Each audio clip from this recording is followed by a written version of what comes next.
You got the teacher versus the student. Kobe's trying to rob Michael of all his moves, trying to steal his talent, trying to steal his knowledge. Michael is trying to teach Kobe a lesson, trying to give him the experience, the youth, to the wisdom that what he once had. Kobe has a chance to be what Michael is in this league. It's going to take him some time to get there, but he's up to the challenge and he's up to the test today, Bob. Kobe and Jordan, student and teacher. While Kobe was making his rise to the best player in the league, Jordan was on his way out. But before he left, Jordan tried messing with Kobe, and let's just say that didn't work out too well. What is up, dudes, dudettes, ballers, players? It's your boy MJ. So much music was released last night, it got me confused about how I'm supposed to feel. Kobe Bryant and Michael Jordan have had a brotherly relationship. Kobe came into the league in 1996 at the age of 18. Jordan had won his fourth championship at the age of 33. Now, ESPN is releasing the Jordan documentary, and Jordan thinks that it would make people think he's a horrible guy. Well, Jordan, I don't think people thought you were a nice guy. He never. Why you bully me? And that's why Jordan told Muggsy Bogues to shoot it, midget, and he also called himself Black Jesus. Yeah, that's different. Trash talk was a part of Jordan's game. He would get inside people's heads or use it as motivation to destroy his opponents, and for the most part, Jordan backed his talk. But he ran up against a different animal in Kobe Bryant at the age of 24, someone who wouldn't get intimidated, so let's look into it. Follow the Twitch cause I'm streaming. I'm also back on TikTok. Yeah, that's a thing. Only 14% of you are subscribed, so don't forget to please subscribe and turn notifications on. Drop a like for the amount of Kobe and Jordan trash talk 8,023. This story starts back when Kobe's 19. It's the 1997 season, Kobe's breakout season. In his rookie season, he barely got to play, averaging 15 minutes a game. He was practicing moves without the ball during this time. So this was his rookie year. We always just looking like, what is this kid doing? Like, what is it? Full speed, sweating, just pump faking and moving around. So we just let him be. Did you say anything to him? He said he let him. But his second season was different, an all-star, but perhaps more importantly, it was the start of the comparisons between Kobe and MJ, especially after the December 12th game. Kobe had just had 2 consecutive games of which he had career highs, 27 points against Houston and then 30 against the Mavs. And this game was another coming out party. Jordan came out guns blazing and Kobe came and answered. Both were hitting jump shots over each other and Kobe hits this fade on him. It's the game where this famous clip happens when Kobe is asking Jordan for advice. Kobe gets a new career high with 33, Jordan gets 36, and the win. It started the conversation on Kobe as the future. That carries into the next matchup, and this time the matchup is all about Kobe and MJ. The Lakers win in a 25-point blowout and Kobe scored 20 while Jordan had 31. Yes, Kobe and Jordan would face off more and more and they would go at it, not as student-teacher, but as competitors. They still hadn't really talked off the court, not until Phil Jackson wanted to arrange a meeting between the two. It's 1999, Jordan's retired again. Dang it, Jordan! Jackson wanted Kobe to be a little more patient. Kobe's heading to stardom at the age of 21, but Phil wanted him to set up the offense for Shaq instead of doing the normal 21-year-old thing and take over. So Phil gets Jordan to come to Staples Center after a game. Jordan and Phil are chilling in a room. Kobe walks in for this meeting, and the first thing he says to Jordan is, "You know, I could kick your ass one-on-one." Kobe, you're reckless. He's 21 years old and straight up calling out Jordan. I'm mad.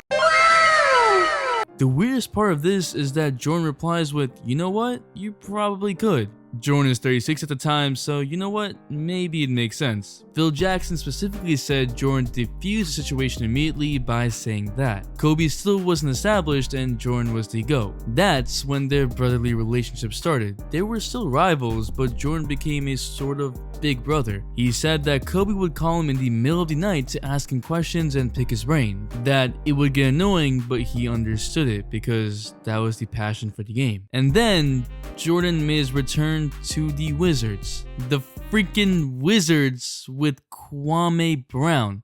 Like, this is the roster he decided to return to. Try it! MJ had the perfect ending. 6 championship, an NBA Finals game winner, Finals MVP, League MVP. It was just everything. But honestly, contrary to the perception of Jordan being trash on the Wizards, he really wasn't. He wasn't MVP Jordan, but he was a true all-star. He averaged 22.9 points, which was 8th in the league, and 5.2 assists. The Wizards were 19-63 before Jordan joined, and then went 37-45 with him. Kobe and Jordan bantered in the 2002 All-Star game. At this point, Kobe had 2 rings, averaging 28 points a game, and he was showing the talent that everyone was talking about a few years ago. It was all fun and games until the next season. The Lakers faced the Wizards on November 8, 2002. Kobe had 27 points, Jordan had 25, but the Wizards come up with the 1-point win. That was already bad enough for Kobe, but MJ being MJ had to talk his smack and told Kobe that you can put the shoes on, but you ain't ever gonna fill them. Kobe was wearing Jordan 7s during that game.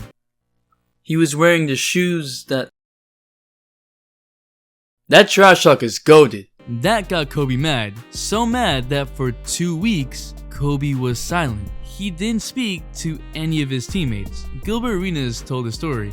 Jordan gets that win, right? Jordan hits him on the butt and says, you can put the shoes on, but you ain't gonna never fill them, right? He said that to Kobe. Uh-huh.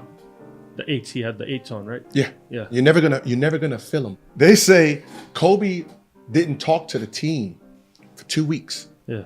Like he just went silent, but he was on 1 million. So they said, Phil, what's up with Kobe? He mad at us? It was like, nah, he ain't mad at you. Jordan, in Washington, it's like, in what? 2 weeks ago? He was like, yeah, he told him he can copy him all he want and do all that, but he'll never fulfill those shoes. Hey, they was like, yeah, I feel sorry for next time we play Jordan. They said they already knew Damn. That's what was about to happen against MJ when MJ came to LA. Remember, Kobe has wanted to be great. Jordan was the guy he was getting compared to and who people were saying that he was copying. So for Jordan to say that was definitely a blow to his ego. And like Arena said, everyone knew what was coming up next. Also, Gilbert Arenas is just fun. He'd be like, he'd take 6 straight shots and then someone shoot that 7. Yeah, we need to pass the ball. In the 2003 All-Star game, there's this famous clip, a double overtime game. It seems friendly because it had been months since that initial game in 2002, but the Wizards would be up on March 28. Kobe definitely had that circle on his calendar, and man, did he go off. Shot after shot, mid-range fadeaway, all in the face of Jordan. He scored 42 points in the first half, including 8 3-pointers and at one point, 9 consecutive shots. Yeah, it was a massacre. It didn't matter who was guarding him, especially if it was Jordan. His teammates already knew that was going to happen and they knew to give him the ball early and often. Let's just say it wasn't the first time that this sort of thing had happened. Maybe the most interesting part of this was that Kobe was making jokes at Jordan's expense, laughing at him while wearing Jordan 3 PEs. Now that was a statement. Kobe wasn't scared of MJ and he proved a point that those shoes, maybe those shoes, could be filled. Kobe later said that Jordan scored 11 points in the first quarter, including this dunk. He trash talked and apparently that was the trigger for Kobe. But everyone else knew otherwise. Kobe ended the game with 55 points. Jordan ended the game with 23 and a big fat loss. That was the last game that these two would play because that was Jordan's last season. Kobe and Jordan were alike in so many ways. They had this insatiable drive to be the best. They wanted to destroy their opponents and tear them down. Definitely tear them down. They were competitive beasts and we were lucky enough to see them go head to head. That night, Jordan passed the torch to Kobe. A rare, amazing moment. But what do you think? Who would win in a 1v1, Kobe or Jordan? Drop a like for trash talk stories and for Kobe and Jordan, cause this was amazing. TikTok giveaway at 10K, cause we back on that. Also, Twitch is fun, I'm streaming tonight. And if you're still here, you a real one, so comment shoes so I know. The Instagram shout of the day goes to Cameron, and the all-day notification shout goes to Ashton Phoenix. Thanks for the all-day support. Make sure to hit the bell for all notifications, and if you're not a sub, hit the subscribe button, join the all-day community for more fire content, all-day support. It's your boy MJ. We out. Okay, just hop in my spaceship.